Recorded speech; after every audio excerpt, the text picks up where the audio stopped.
Today, on the anatomy of a split toe, we're going to look at 4 different examples of how the top line of a shoe can be a double top line. Now, most of these are the same style, but we have 3 different brands, and we're just going to look at them relatively quickly. Now you can see that this has 2 top lines, one here and one there. Now this has a French apron and a reverse split toe, which you can kind of see there.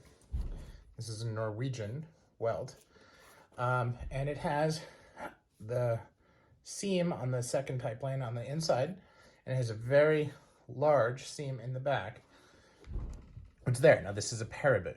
Now this is a Enzo Bonafé, also double top line, also seam on the inside, has no seam on the back.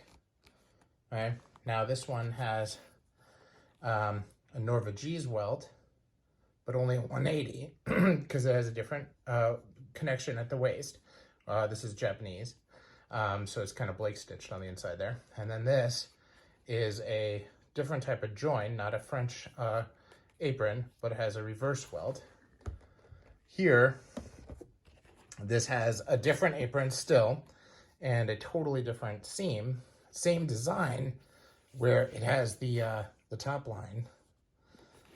And this is Shell Cordovan, excuse me, and this is Hatch Grain. Again, no seam, also Enzo Bonafé.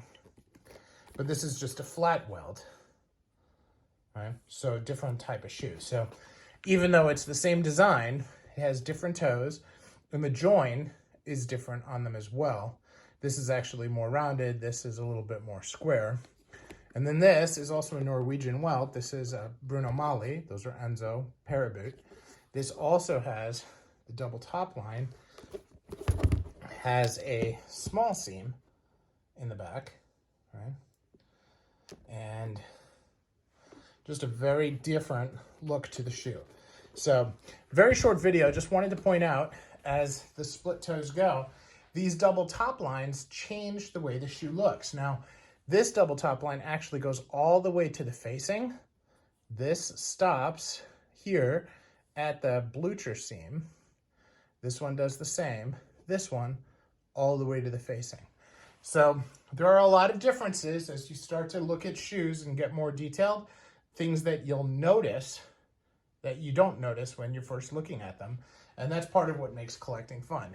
Now, this apron here, again, totally different in the way that it's designed. That toe is different as well, but this toe, same as the apron. This toe, same as the apron. This is a reverse toe, totally different apron. This, French apron, reverse toe, but in suede, almost invisible. So again, just food for thought as you continue to learn more about shoes. So as we look at the double top line, I wanted to give this example. Now this has a very rounded apron on it, a very long toe, but take a look at that double top line. Now the double top line is just up to the facing, and the facing is actually sewn on top now, so it's more of a traditional blucher. And this is a Paulo Scafora 5A3. You can see that top line is much smaller, has a double stitch going to it, much more refined than the others, but still the same general style. Now it has a patch in the back. It doesn't wrap around like all the other ones, which makes it different still. So something to look at as you're learning more about shoes is how that double top line can change the style of the shoe that you're looking at.